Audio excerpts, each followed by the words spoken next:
Bonjour et bienvenue dans What's Up Troll. Pour la sélection de cette semaine, on part en expédition avec les ruines perdues de Narak, un jeu dans la gamme expert de chez Yellow.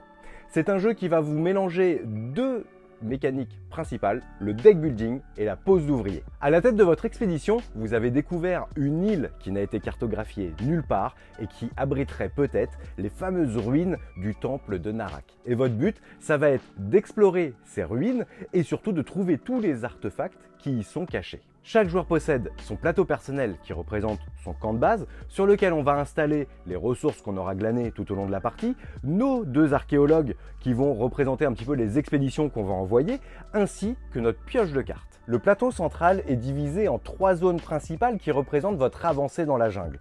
La première zone, vous allez avoir des lieux qui sont immédiatement accessibles, sur lesquels, via une action, on pourra placer un de nos archéologues afin de récupérer des ressources. Pour débloquer les premiers temples cachés, il faudra payer de la ressource qui est représentée par des boussoles. Ces temples vont avoir des effets un petit peu plus balèzes.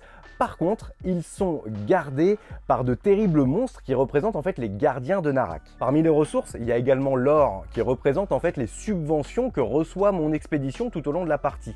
L'or va me permettre d'acheter des cartes d'objets via une rivière. À cela, vous rajoutez sur le plateau principal une piste de recherche sur laquelle vous allez faire évoluer deux jetons, votre loupe et votre calepin, et en payant des ressources, en fait, vous les faites grimper tout au long de cette piste. Ça va vous débloquer des bonus, des points de victoire à la fin de la partie, et il y a un petit côté course puisque c'est le premier joueur qui arrivera à chaque palier qui remportera un bonus unique, et les autres joueurs, ceux qui arriveront par la suite, n'auront rien du tout. Outre son thème d'exploration qui est hyper bien retranscrit, il y a une vraie montée en puissance dans votre partie des ruines de Narak, puisque au début vous avez l'impression que vous n'allez pas pouvoir faire grand chose au long de votre partie, que les tours avancent et que vous dites « Ah mais mince, j'arriverai jamais à aller jusqu'au bout ». Puis finalement, au fur et à mesure, en récupérant une carte un peu plus forte, en débloquant un bonus par-ci, un bonus par-là, en faisant des actions en chaîne, vous allez vraiment avoir l'impression de progresser dans cette jungle, d'avancer vers les temples qui vont vous rapporter de plus en plus de choses. Il y a pas mal de manières d'aller chercher des points. Il y a une vraie course qui s'organise entre les joueurs pour qui découvrira le temple, qui montera le plus vite sur la piste de recherche. Pour moi, c'est vraiment un sans faute. Ça marche très bien à deux, on peut y jouer jusqu'à 4. Il y a également une version solo qui vous est proposée. De plus, le plateau est recto verso. Ça vous propose une variante en fait du jeu sur le deuxième plateau avec des embranchements de pistes un petit peu différents. Dans le shérif de Nottingham, les joueurs incarnent des marchands dont le but est d'apporter le plus d'articles possible sur le marché de Nottingham pour s'en mettre plein les poches. Si au passage, ils arrivent à passer quelques articles de contrebande, c'est encore mieux, mais attention car le shérif veille au grain. À chaque manche, un joueur incarne le shérif, tandis que les autres joueurs qui sont les marchands vont choisir des cartes de leurs mains à mettre dans un petit sac en velours qui représente leur carriole. Une fois cela fait, les joueurs vont devoir déclarer au shérif ce qu'ils transportent. Il y a deux types de marchandises principales dans le jeu, les légales et les articles de contrebande. Quand je glisse des cartes dans mon petit pochon, je dois choisir entre 1 et 5 cartes de ma main. Puis on va chacun notre tour devoir déclarer au shérif, en le regardant dans les yeux, ce qu'on transporte dans notre chariot. Évidemment, je ne suis pas obligé de dire la vérité. La seule chose que je suis obligé de dire, c'est le nombre de cartes qui se trouvent dans mon chariot. Exemple, mon cher shérif, je ramène au marché 4 pommes. Une fois que chaque joueur a fait sa déclaration, va débuter une phase de négociation. L'idée, c'est qu'on va pouvoir essayer de soudoyer le shérif pour l'empêcher d'aller contrôler ce qu'on trimballe. Puisque le shérif a toute l'attitude pour dire « Eh toi, je te crois pas, j'ouvre ton sac et je vérifie ce qu'il y a dedans ».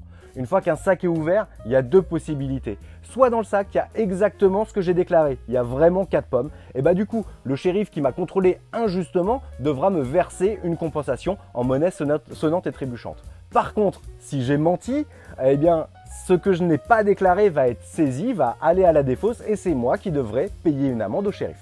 Eh bien moi, ça faisait vraiment longtemps que je ne m'étais pas autant marré au cours d'une partie d'un jeu de bluff. Puisque c'est un jeu de menteurs. Vous êtes sans arrêt en train de mentir, en train d'essayer d'argumenter, de faire de la double psychologie inversée, le je sais que tu sais que je sais que tu sais que je sais. Et là, c'est absolument terrible, ça négocie dans tous les sens, ça balance les autres. Et attends, tu l'as pas contrôlé lui, pourquoi? Je suis sûr qu'il n'y a pas 3 fromages dans son sac. Et si je te donne 2 pièces, tu le contrôles? Et si je te donne une pomme, est-ce qu'au prochain tour tu me contrôles pas? C'est juste excellent, on se marre comme des baleines, je peux que recommander ce jeu.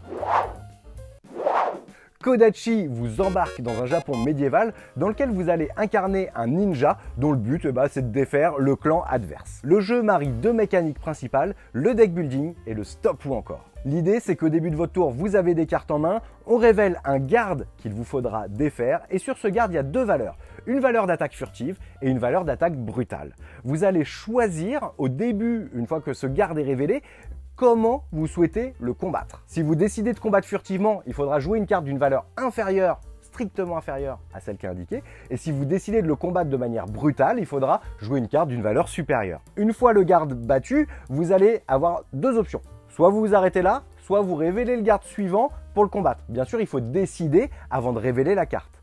Sachant que, si j'ai commencé mon tour en furtif, je dois le rester jusqu'à la fin de ma manche. Et c'est là que se situe toute la prise de risque du jeu de est-ce que je pense avoir une main suffisamment forte pour pouvoir continuer à battre de plus en plus de gardes. Puisque l'idée c'est que chaque garde est révélé avec un trésor, une récompense, et qu'à la fin de la manche, quand je décide de m'arrêter, je vais pouvoir récupérer autant de trésors que le nombre de gardes battus, moins 1. Puis les autres joueurs vont également pouvoir récupérer une récompense. Parmi les récompenses, il y a deux choses. Soit les gardes me rapportent des ressources que je vais pouvoir dépenser pour racheter d'autres cartes qui vont venir garnir mon deck au fur et à mesure de la partie. Pour gagner des points, ce sera via les cartes que j'aurai achetées, mais également il y a certaines cartes qui sont les ambassadeurs qui eux, si je les joue et que je gagne un combat avec, je vais prendre un petit token, ce token me rapporte des points. Quand une pile de tokens est vide, fin de la partie, on termine le tour en cours pour que tout le monde ait joué le même nombre de tours, on compte les points, celui qui en a le plus a gagné. Il y a tout ce que j'attends d'un jeu de cartes deck building dans Kodachi. Il y a ce côté tactique de me dire ah qu'est-ce que je fais? Est-ce que j'essaye de m'orienter plus vers du furtif? Est-ce que j'essaye de trouver de la pioche? Est-ce que je vais être plutôt versatile? Voilà, à moi vraiment d'aller affiner ma stratégie. Et puis le côté stop ou encore, bah ça marche à chaque fois. Il y a ce côté prise de risque, toujours un petit peu d'adrénaline, de la carte qui va bien, oh non c'est exactement celle qu'il fallait pas. Enfin voilà, ça swing, ça marche, c'est des parties rapides, ça marche bien à deux joueurs également. On est sur du 40 minutes de partie grosso modo, on a envie d'enchaîner, de faire mieux, de regarder l'adversaire trébucher, c'est tout ce qu'on veut quoi. Et voilà pour la sélection de cette semaine, j'espère qu'elle vous aura plu. Moi j'ai pris un grand kiff à découvrir ces trois jeux. N'hésitez pas comme d'habitude à liker, partager, vous abonner à la chaîne So Many Bits, à la page Le Troll Savant. Et moi je vous dis à la semaine prochaine. Salut!